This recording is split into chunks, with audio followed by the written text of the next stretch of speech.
Saudara-saudara para mahasiswa kedokteran dan sejawat para dokter, apabila seorang pasien datang berobat kepada seorang dokter, maka pasien tersebut mengharapkan suatu sentuhan kemanusiaan yang datang dari seorang dokter yang juga adalah seorang manusia.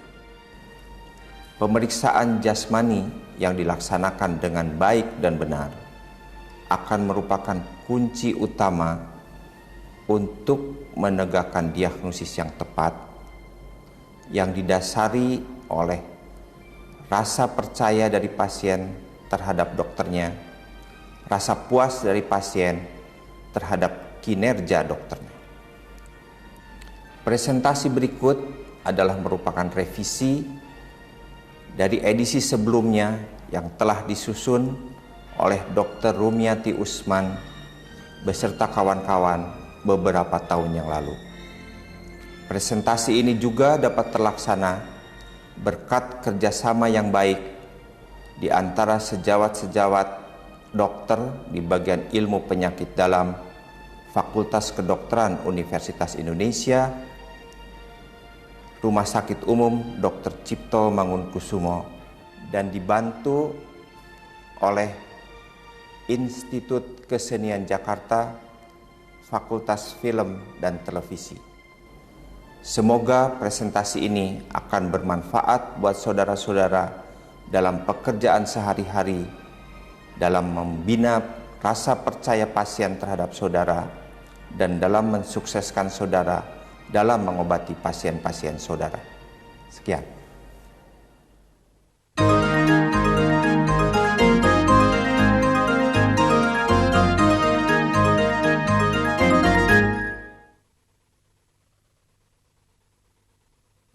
Saudara-saudara sekalian, selain anamnesis yang baik, pemeriksaan jasmani yang baik, cermat, dan teliti sangat membantu untuk menegakkan diagnosis dan menyelesaikan masalah pasien.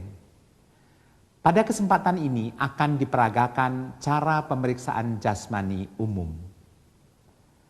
Pemeriksa berdiri di sisi kanan pasien untuk dapat memanfaatkan keterampilan tangannya secara maksimal untuk pemeriksaan jasmani.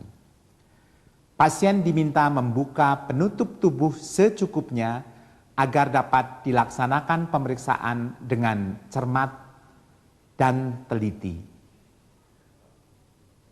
Saat pasien dipersilakan masuk, sudah sekaligus dinilai cara berjalan pasien, keadaan gizi pasien secara umum, serta taksiran umur pasien. Juga dilakukan penilaian terhadap keadaan sakit pasien secara keseluruhan, apakah pasien tampak sakit ringan, sedang, berat, tampak kesakitan, gelisah, dan sebagainya. Silakan masuk.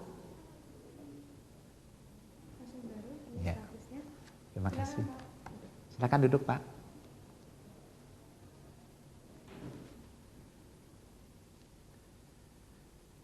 Pada pasien ini, secara keseluruhan pasien tampak berumur separuh baya, tidak gemuk, dan tidak tampak sakit, juga tidak tampak gelisah.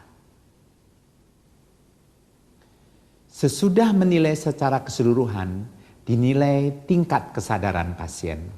Seperti saudara ketahui, derajat penurunan kesadaran pasien dapat apatis sampai koma. Pasien yang sadar penuh dapat mengenali diri maupun sekelilingnya. Disebut pasien tersebut kesadarannya kompos mentis. Untuk pasien yang kompos mentis, penilaian kesadaran ini sudah dapat dinilai sejak awal anamnesis. Nama Bapak, Pak Rohendi? Iya Pak, hadir. Tinggalnya di Pulau Kapal? Tidak Pak, saya tinggal di Penggilingan. Oh, Penggilingan. Oh, jauh dari sini Pak? Ya kurang lebih 10 km dok. Ya mungkin kalau naik angkot sempat ganti 3 kali itu dok. Oh ya. Sedang untuk pasien yang kesadarannya menurun, tingkat kesadaran dinilai kembali pada waktu mulai pemeriksaan jasmani umum. Misalnya dengan memeriksa komponen-komponen skala koma Glasgow, yaitu menilai gerak mata, kekuatan mengangkat anggota badan, dan jawaban terhadap berbagai rangsang respons nyeri maupun pertanyaan-pertanyaan. Selanjutnya dinilai keadaan gizi pasien secara umum. Keadaan gizi pasien dapat gemuk, sedang, atau kurus. Keadaan gizi yang lebih rinci dinilai dari perbandingan tinggi dan berat badan. Berat badan idaman dinilai dari hasil pengukuran berat badan dan tinggi badan tersebut dengan berbagai cara, misalnya indeks Broca, indeks massa tubuh, dan dapat juga ditentukan dengan menentukan tebalnya lemak di bawah kulit. Pasien ini mempunyai berat badan idaman. Tampak dari tebal lipat kulit di lengan maupun di perut, walaupun agak sedikit tebal yang di perut. Kemudian juga dinilai bentuk badan. Bentuk badan seseorang dapat normal atau dapat pula disertai berbagai deformitas seperti misalnya kelainan pada tulang belakang, kifosis, lordosis, skoliosis. Kelainan anggota gerak seperti lumpuh sebelah, kelainan pertumbuhan misalnya akromegali atau badan kerdil, kelainan setempat seperti pada mata, seperti adanya exophthalmos, paralisis pada muka, seperti misalnya Bell's palsy, bibir sumbing, dan lain-lain. Pada pasien ini, bentuk tubuh dan pertumbuhannya normal. Sekaligus dinilai pula habitus pasien, apakah pasien atleticus, picnicus, atau asthenicus. Pemeriksaan dilanjutkan untuk menilai keadaan kulit. Apakah warna kulit kepucatan, misalnya pada keadaan anemia, apakah kekuningan, misalnya pada ikterus, apakah ada hipopigmentasi kulit, hiperpigmentasi, atau sianosis. Secara aktif dicari pula adanya lesi pada kulit seperti papula, bula, eritema, peteke, angioma, spider nevi, maupun striae. Pada pasien ini, kulit tampak berwarna sawo matang, pada perabaan tidak teraba panas, dan tidak didapatkan kelainan kulit yang seperti disebutkan tadi. Pada pemeriksaan rambut secara sepintas, didapatkan bahwa pertumbuhan rambut pada pasien ini normal, tidak berlebihan, dan tidak kurang. Selanjutnya dinilai adanya edema pada pasien. Edema pada pasien dapat dinilai pada kelopak mata, pergelangan kaki, dan daerah pretibial. Pada pasien ini, tampak kelopak matanya normal, tidak ada edema. Edema diperiksa pada tempat-tempat dengan dasar keras, tulang, misalnya pada daerah pretibial, dengan memberikan penekanan ringan, kemudian dilepas, dan dilihat adanya lekukan pada kulit. Dapat juga dilakukan pemeriksaan pada daerah pergelangan kaki. Pada pasien ini, tidak didapatkan edema pada kedua tempat tersebut. Selanjutnya, dinilai turgor kulit pasien. Dapat dinilai pada dinding perut, dada, ataupun lengan. Perhatikan cara memeriksa turgor kulit. Jika kulit diangkat dan kemudian dilepas, akan kembali dengan cepat, menunjukkan adanya hidrasi yang baik. Pemeriksaan edema juga dilakukan di daerah sakrem. Pada pasien ini tidak didapatkan edema pada daerah sakrem tersebut. Kemudian dilakukan pemeriksaan kelenjar getah bening submandibula dan preaurikular. Pemeriksaan kelenjar getah bening submandibula dikerjakan di bawah mandibula dari depan ke belakang, kiri maupun kanan. Demikian juga kelenjar getah bening preaurikular.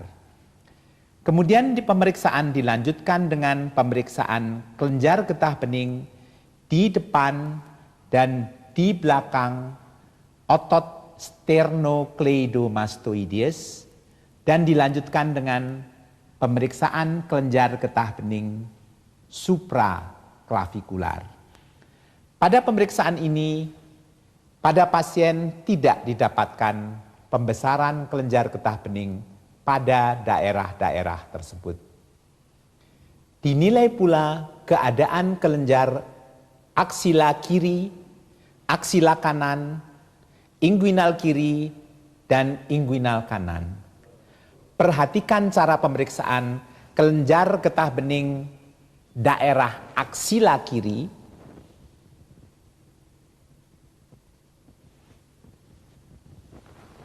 aksila kanan,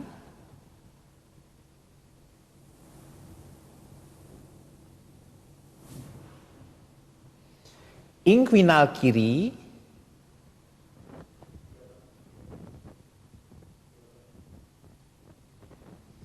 dan inguinal kanan. Pada pasien ini tidak didapatkan pembesaran kelenjar getah bening pada keempat daerah tersebut.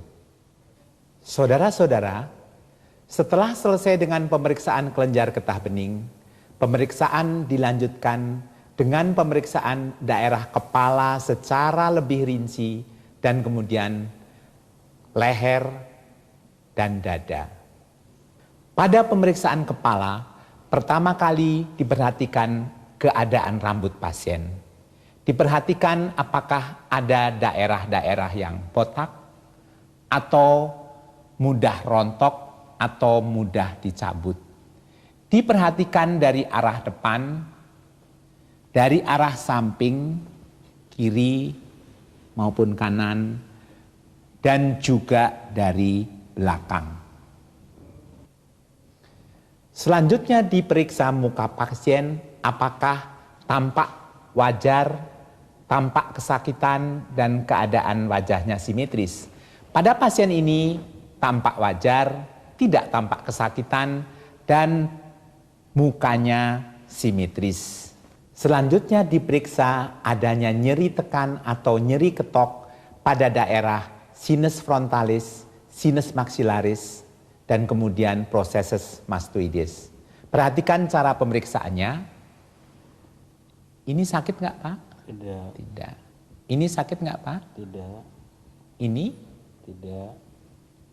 Ini sakit nggak? Tidak. Ini? Tidak. Ini? Tidak. Oke. Dilanjutkan dengan pemeriksaan pada proses mastoides. Pada pasien ini tidak didapatkan nyeri tekan pada ketiga daerah tersebut. Pemeriksaan dilanjutkan dengan memeriksa mata secara lebih rinci. Diperhatikan bentuk mata dari depan, apakah ada exophthalmos, apakah mata tampak lebih melotot, apakah mata tampak udema, apakah ada kelainan pada bulu mata, apakah ada santelasma. Kemudian pasien diminta membuka mata dan juga menutup matanya. Dilihat bagaimana kelopak matanya. Pemeriksaan juga dilakukan dari samping. Buka matanya Pak. Iya. Oke. Saudara dapat melihat bahwa bentuk mata pasien ini normal. Tidak ada exophthalmos maupun endophthalmos. Kelopak mata juga tampak normal baik pada saat membuka mata maupun pada saat menutupkan kelopak mata. Juga tidak ada udema pada kelopak mata. Sekarang diperiksa tekanan bola mata yang juga dapat menunjukkan keadaan hidrasi pasien. Secara klinis, tekanan bola mata diperiksa dengan jari, dengan menekan bola mata, ditekan sedikit, dilepas sedikit, dan dibandingkan kiri dan kanan. Pada pasien ini, tekanan bola mata normal. Selanjutnya diperhatikan konjungtiva dan sklera. Pada pemeriksaan ini, kelopak mata ditekan ke bawah sambil pasien melihat ke atas Pak.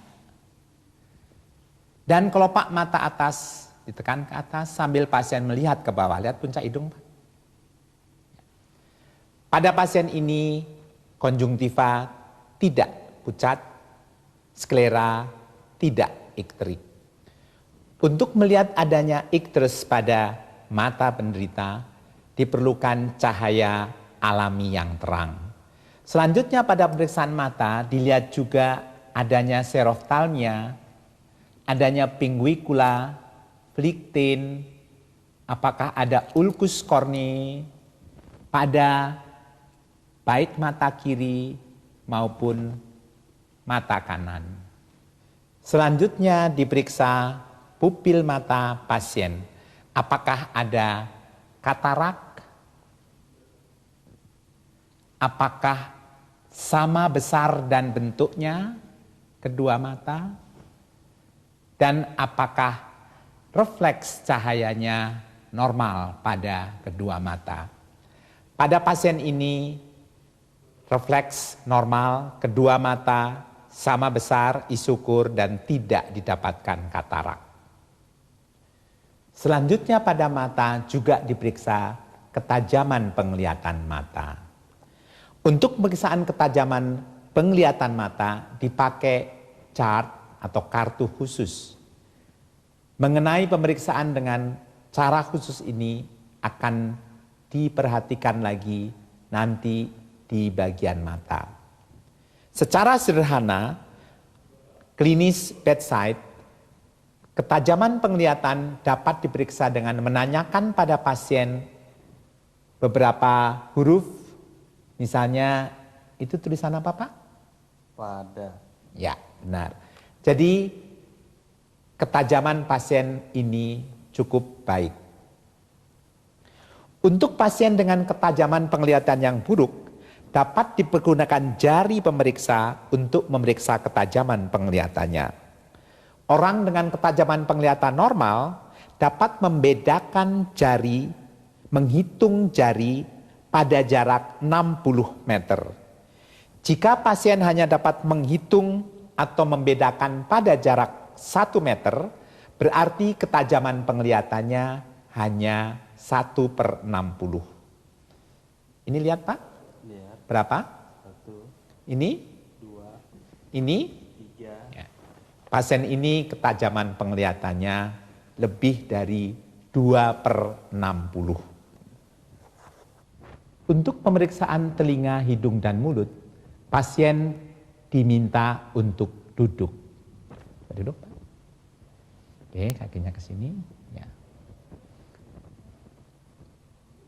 Pada inspeksi daerah telinga, dilihat daun telinganya, adakah tofi, adakah deformitas, kemudian diperiksa kelenjar getah bening preaurikular dan juga nyeri tekan pada proses mastoideus. Untuk inspeksi telinga tengah dipergunakan lampu sorot senter, telinga sedikit ditarik ke belakang untuk dapat melihat liang telinga dengan lebih jelas. Membran timpani akan tampak sebagai suatu membran yang bening dan memantulkan cahaya pada keadaan normal.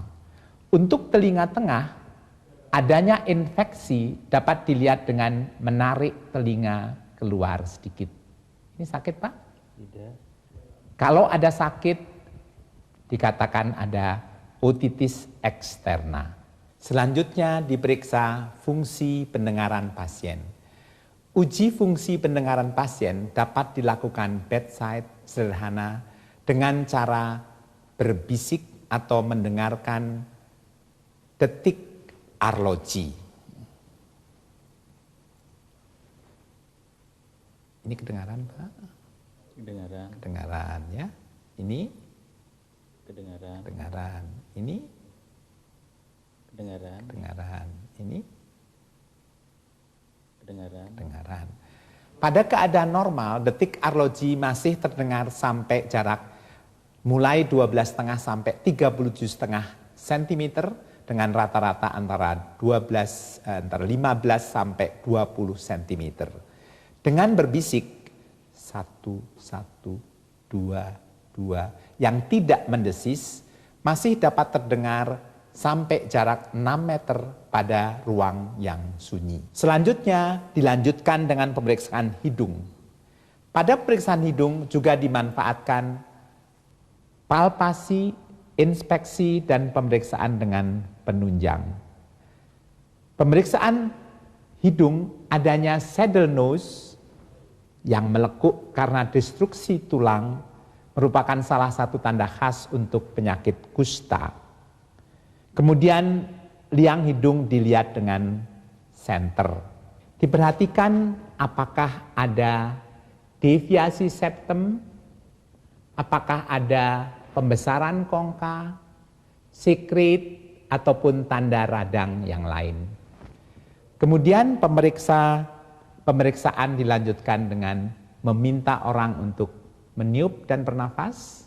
Tiup, tarik nafas. Dengan satu lubang hidung ditutup, tiup, tarik nafas.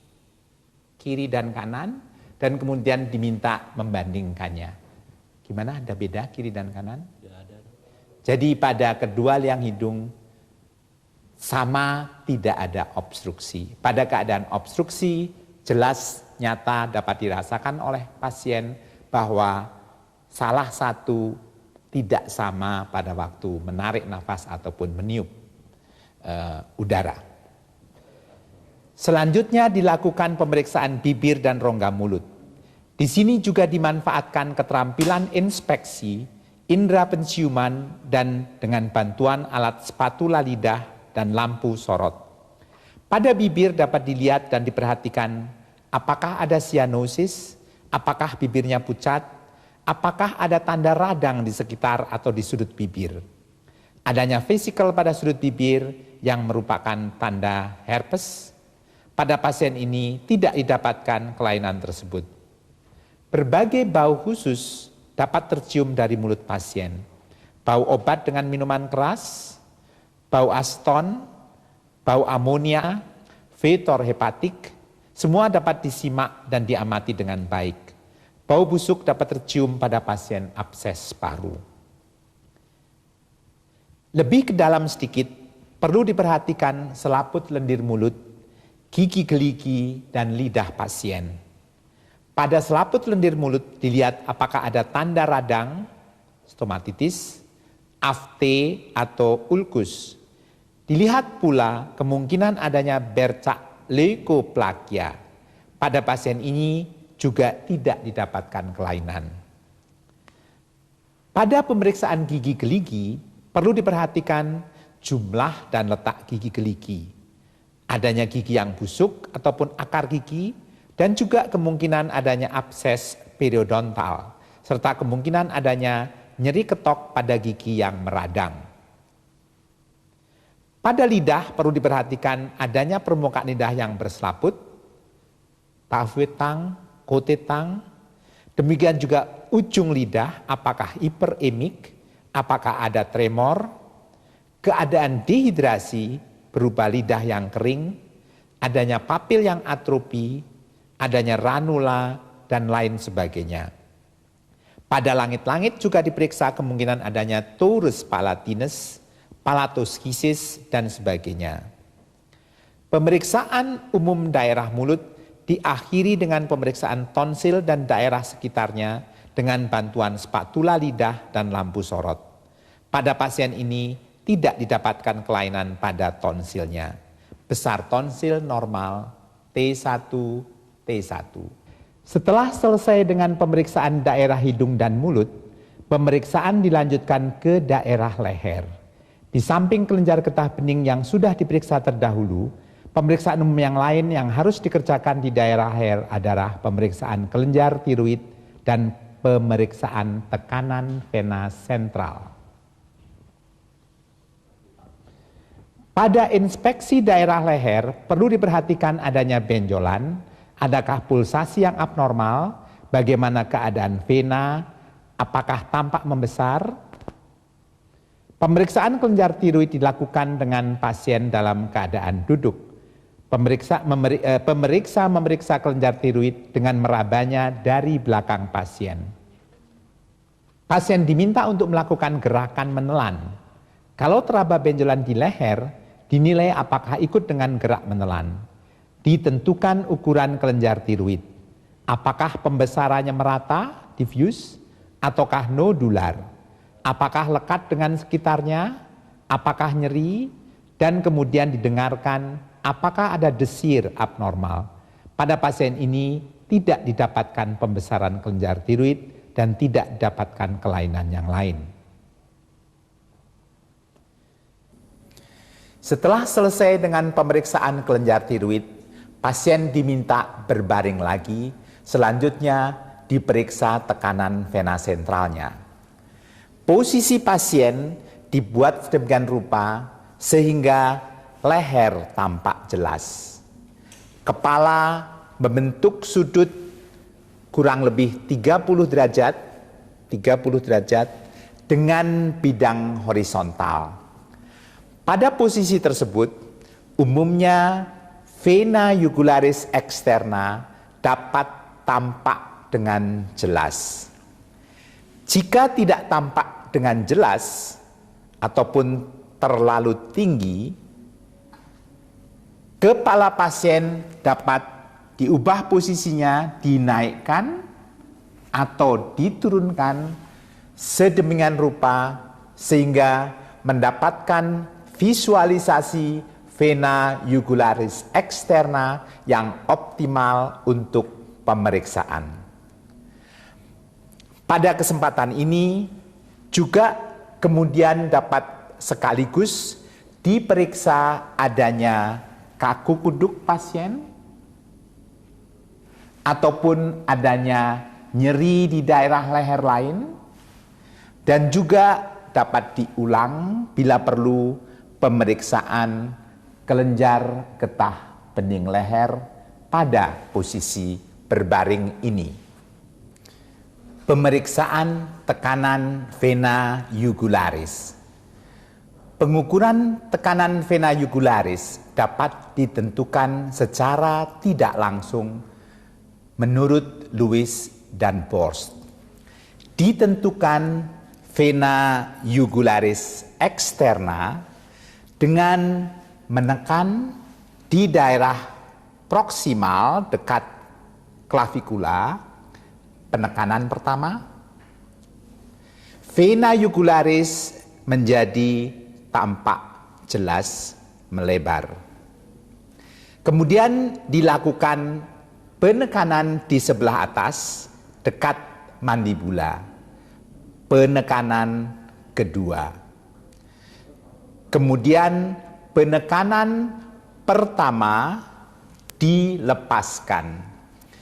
Dilihat pengisian vena jugularis dalam keadaan inspirasi biasa.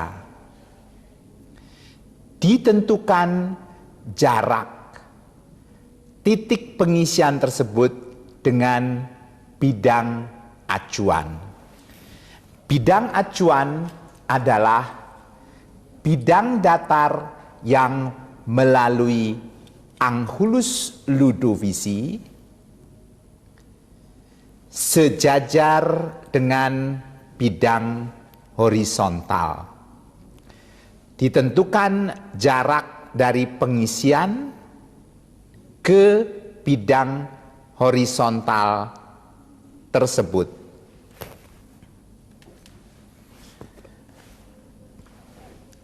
Jarak bidang acuan ke titik tengah atrium mempunyai angka konstan 5 cm reratanya. Pada pasien ini, jarak titik pengisian dengan bidang datar acuan tersebut 2 cm. Jadi, tekanan vena jugularis pada pasien ini adalah 5 minus 2 cm. Pada gagal jantung kanan yang hebat, vena jugularis dapat terisi penuh sampai mandibula. Posisi tubuh ataupun kepala pasien dapat ditegakkan agar pengisian terletak kurang lebih pada pertengahan leher. Sebaliknya, jika titik pengisian terlalu rendah, posisi tubuh kepala dapat diturunkan. Pengukuran tekanan vena jugularis dapat dipakai untuk menentukan adanya gangguan gagal jantung kanan saja. Untuk menentukan adanya gagal jantung kiri, yaitu bendungan vena pulmonalis, diperlukan pemeriksaan khusus dengan kateterisasi memakai kateter Swan-Ganz. Pemeriksaan anggota gerak.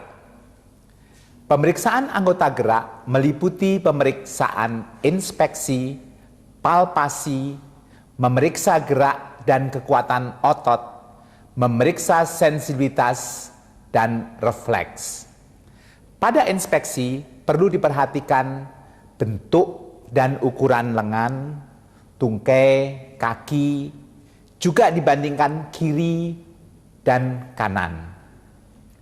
Perlu pula diperiksa adanya luka-luka, tumor, jaringan parut, adanya daerah yang hiperemik, udema, varises, palmar erythema, clubbing finger. Juga perlu dinilai keadaan sendi-sendi, apakah ada radang, apakah ada deformitas. Pada pemeriksaan palpasi dilakukan juga pemeriksaan terhadap denyut nadi, pemeriksaan konsistensi otot, pemeriksaan nadi perifer. Pemeriksaan nadi perifer dapat dilakukan pada arteria radialis, arteria brachialis, arteria dorsalis pedis, arteria poplitea, dan juga pada arteria femoralis. Pemeriksaan nadi dilakukan dengan 2 atau 3 jari. Ditentukan frekuensi nadi, irama nadi, dan tegangan nadi. Dengan pemeriksaan yang cermat dan teliti, dapat ditentukan berbagai keadaan seperti adanya ekstrasistol, blok arterioventrikular, dikrotik pulse, dan pulsus alternans. Untuk menghitung frekuensi nadi, dapat ditentukan denyut nadi yang dihitung selama 15 detik sampai 1 menit, tergantung pada kecermatan dan ketelitian yang diharapkan. Ditentukan pula adanya pulsus defisit dengan membandingkan frekuensi nadi yang dihitung pada arteria radialis dengan yang dihitung pada arteria carotis atau yang dihitung dengan memakai stetoskop pada daerah jantung. Pada pemeriksaan konsistensi otot, diperiksa apakah otot-otot atrofi, normal, atau hipertrofi. Pada pasien ini, otot tumbuh baik, tidak atropik, dan tidak lembek. Otot yang teraba keras mungkin dapat akibat adanya tonus otot yang meningkat. Pemeriksaan konsistensi otot dilakukan di ekstremitas bawah maupun pada lengan atas. Pada pemeriksaan palpasi dapat pula diperiksa saraf ulnaris di belakang kondilus radialis pada sendi siku, saraf radialis ataupun saraf peroneus. Pemeriksaan gerakan otot dapat dilakukan secara aktif. Pasien diminta menggerakkan anggota geraknya dan ditanyakan apakah ada nyeri atau hambatan pada gerakan tersebut. Coba angkat nih. Iya, ke bawah. Iya. Ini angkat ke atas. Iya, lagi. Iya. Ini angkat. Iya, luruskan. Iya. Juga dilakukan pemeriksaan anggota gerak secara pasif.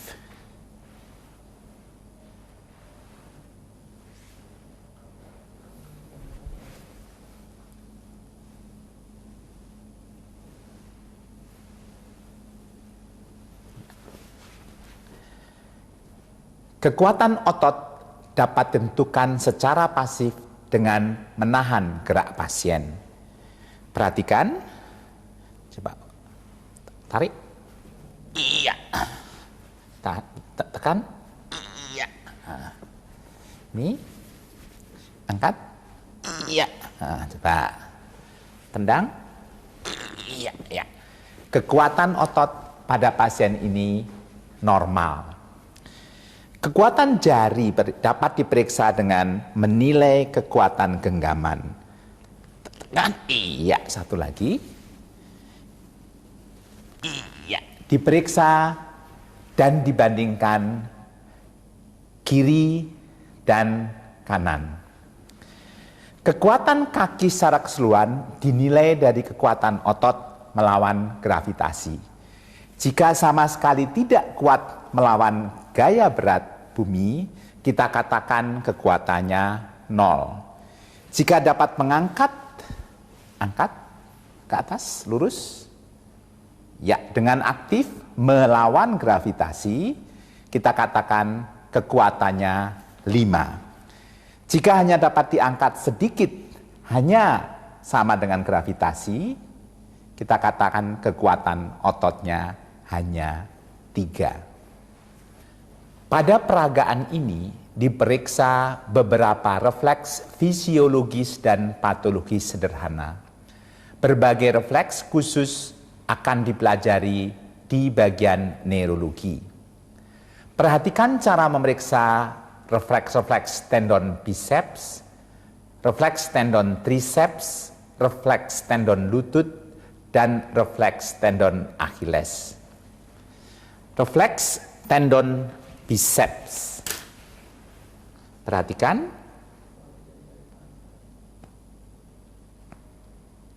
Perhatikan respons geraknya. Respons tendon triceps. Perhatikan. Kadang-kadang agak sulit. Ini bergerak ke sana.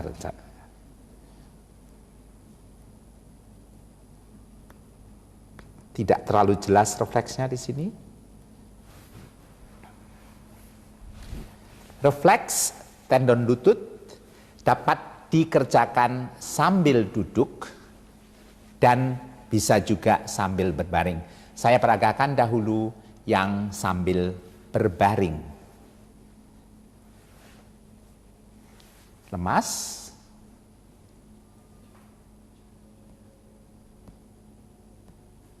Tampak walaupun tidak ada gerakan di sana, kita bisa memperhatikan gerakan pada musculus quadriceps femoris.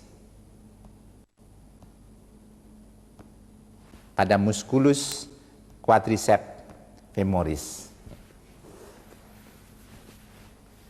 Refleks tendon Achilles. Perhatikan. Mas, coba. Perhatikan respons geraknya. Respons geraknya. Oke. Refleks tendon Achilles dapat juga dikerjakan dengan posisi telungkup. Silakan coba.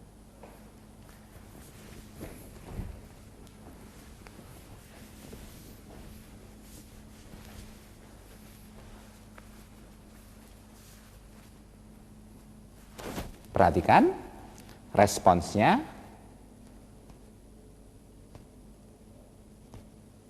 Responsnya. Dan refleks tendon lutut dikerjakan dalam posisi duduk. Silakan duduk.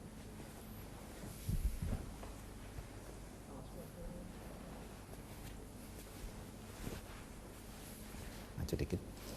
Ya. Pasien diminta untuk mengalihkan perhatiannya. Nanti ini tarik ya. Keras, tarik gini. Iya. Ya. Perhatikan responsnya.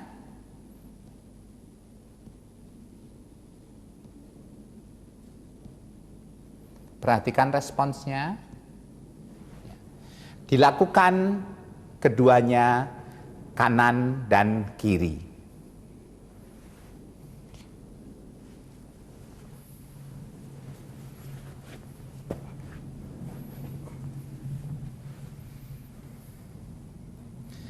Pada pasien ini, refleks-refleks biceps, tendon lutut, Achilles normal. Berbagai refleks patologis seperti Babinski, Chedok, Gordon, Schaeffer juga dilakukan pada pemeriksaan jasmani umum. Refleks Babinski pada pasien ini normal, tidak ada refleks Babinski. Chedok, Gordon, Schaeffer juga tidak didapatkan refleks patologis pada pasien ini. Demikian juga Clonus lutut dan engkel sering diperiksa pada pemeriksaan jasmani umum. Clonus engkel, clonus lutut pada pasien ini negatif. Clonus engkel positif dapat didapatkan misalnya pada pasien dengan koma hepatik. Diperiksa sensibilitas sederhana seperti rasa raba dengan kapas, rasa nyeri dengan jarum kecil. Pemeriksaan dilakukan pada beberapa tempat yang dicurigai. Pada pasien dijelaskan apa yang akan kita kerjakan dan respons atau jawaban yang kita harapkan dari pasien. Ini nanti saya raba dengan ini ya. Nah, kalau terasa bilang ya, kalau tidak, tidak ya. Demikian juga nanti kalau sakit bilang ya, kalau tidak bilang tidak ya.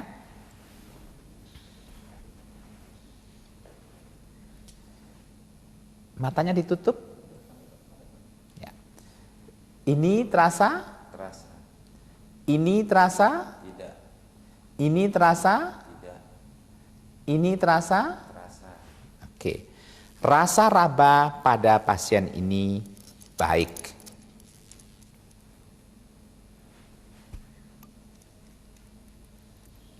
Masih ditutup ya. Ini terasa? Terasa. Ini sakit? Terasa. Ini? Tidak. Ini? Tidak. Ini? Terasa. Oke. Rasa nyeri pada pasien ini baik. Perasaan proprioseptif diperiksa dengan garputala yang diletakkan pada berbagai tempat dengan dasar tulang yang menonjol, misalnya pada malleolus medius, processus styloideus. Kita tanyakan pada pasien apakah ada terasa getar pada tempat tersebut atau tidak. Kalau ada rasa getar, bilang ya, merem. Ada rasa getar? Ada. Merem? Ada rasa getar? Ada. Ada rasa getar? Tidak. Rasa gerak dan rasa sikap posisi dilakukan dengan cara sebagai berikut. Ini yang diraba dibilang jari keberapa, kemudian digerakkan kemana? Ke atas atau ke bawah? Ya, coba merem. Ini jari berapa? Jari ibu jari. Ibu jari. Ini digerakkan kemana? Ke atas. Ini digerakkan kemana? Ke bawah. Oke. Ini jari keberapa? Jari kedua. Kedua. Ini digerakkan kemana? Ke atas. Ini digerakkan kemana? Ke bawah. Oke. Ini jari keberapa? Jari kelima. Kelima. Ini digerakkan kemana? Ke bawah. Ini digerakkan kemana? Ke atas. Oke. Rasa sikap dan posisi pasien ini masih normal. Setelah selesai pemeriksaan anggota gerak, dilanjutkan dengan pemeriksaan daerah punggung untuk menilai adanya kelainan bentuk seperti yang sudah dibicarakan sebelumnya. Pada pasien ini tidak ada skoliosis, juga tidak ada kifosis ataupun lordosis. Dinilai pula adanya nyeri ketok dan nyeri tekan pada daerah costovertebral. Nyeri tekan, ada nyeri enggak? Tidak. Pada pasien ini tidak ada. Nyeri ketok, ada nyeri enggak? Tidak. Tidak ada. Pengetokan pelan pada daerah ini dapat menimbulkan rasa nyeri, misalnya jika didapatkan ginjal. Tes Rine dilakukan untuk melihat adanya gangguan konduksi saraf atau konduksi tulang. Garputala dibunyikan ringan. dan kemudian diletakkan pada proses mastoideus pasien sampai nyaris pasien tidak mendengar lagi. Masih dengar? Sudah tidak Ini terdengar. tampak pada hantaran proses mastoideus sudah tidak terdengar, tapi pada waktu diletakkan di depan liang telinga masih dapat mendengar kembali. Keadaan ini didapatkan pada keadaan normal atau tuli perseptif. Hantaran melalui udara lebih baik daripada hantaran tulang. Garpu tala yang sudah tidak terdengar lagi saat diletakkan pada proses mastoideus menjadi terdengar kembali saat diletakkan pada liang telinga.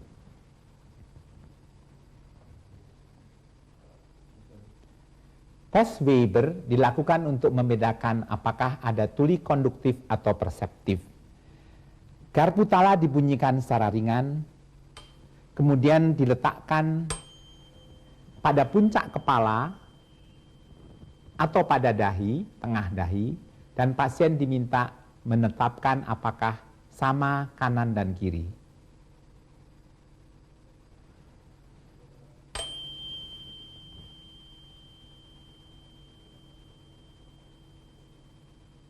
Gimana, kanan dan kiri sama tidak? Coba, apakah kedengarannya sama tidak di kanan maupun di kiri? Iya, sama dok. Oh, sama. Oke. Jadi pada pasien ini telinga kanan dan kiri sama mendengarkan, sama hantarannya. Pada keadaan normal akan terdengar bunyi yang sama kerasnya di kedua telinga. Pada keadaan tuli konduktif, suara hanya terdengar pada sisi yang sakit atau yang tuli saja, sedangkan pada tuli perseptif, suara lebih jelas pada telinga yang sehat saja. Terakhir, biasanya diperiksa tekanan darah pasien, yaitu setelah pasien cukup lama istirahat. Lebar manset yang dipakai standar manset dewasa 12 cm. Tekanan darah diukur dengan pasien pada posisi berbaring atau duduk. Pada keadaan tertentu, tekanan darah sekaligus diperiksa pada saat pasien berdiri untuk menentukan adanya hipotensi ortostatik. Pada pemeriksaan tekanan darah, manset dililitkan kurang lebih 1 inci di atas fossa cubiti. Tidak boleh ada pakaian yang menghalangi manset dengan kulit.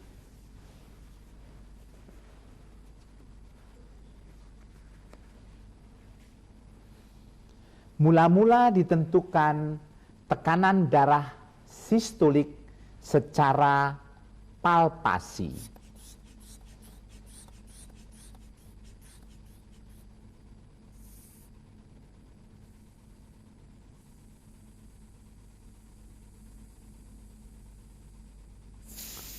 Pada pasien ini tekanan darah sistolik palpasi 140 mg air raksa. Tindakan tersebut dikerjakan untuk nanti menghilangkan kemungkinan adanya auscultatory gap. Manset ditekan sampai tekanan darah kurang lebih 20 cm di atas tekanan sistolik palpasi tadi. Kemudian didengarkan dengan stetoskop pada arteri brachialis.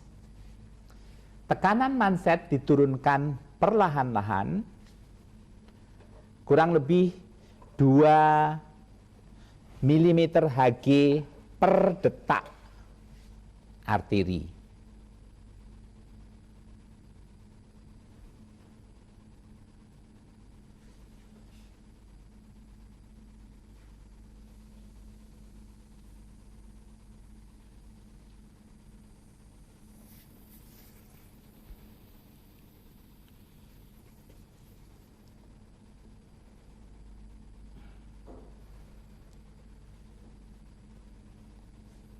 Jadi sekali lagi dinaikkan sampai kurang lebih 20 mm Hg di atas tekanan sistolik palpasi, kemudian diturunkan perlahan-lahan 2 detik per detak, 2 mm Hg per detak arteri.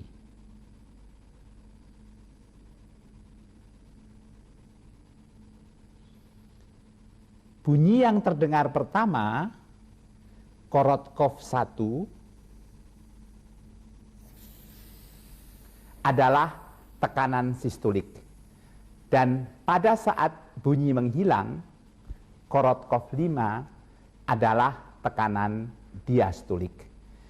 Pada pasien ini didapatkan tekanan darahnya 150 per 100.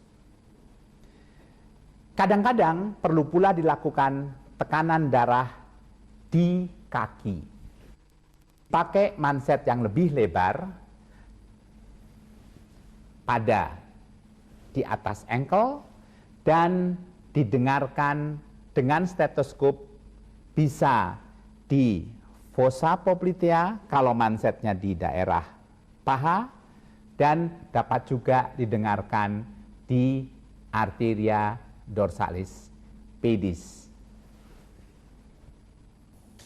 Saudara-saudara, demikianlah cara melakukan pemeriksaan jasmani umum. Kalau diperhatikan secara keseluruhan, pada pelaksanaan pemeriksaan, pasien dapat berbaring, duduk, berbaring lagi. Mengenai urutan pemeriksaan, diusahakan agar dapat dilakukan sehingga menyenangkan pasien. Perlu pula diingatkan sekali lagi bahwa pemeriksaan yang cermat, teliti, dengan teknik yang baku sangat diperlukan agar kita dapat mendapatkan data yang baik yang pada gilirannya dapat membantu menyelesaikan masalah pasien yang minta pertolongan pada dokter.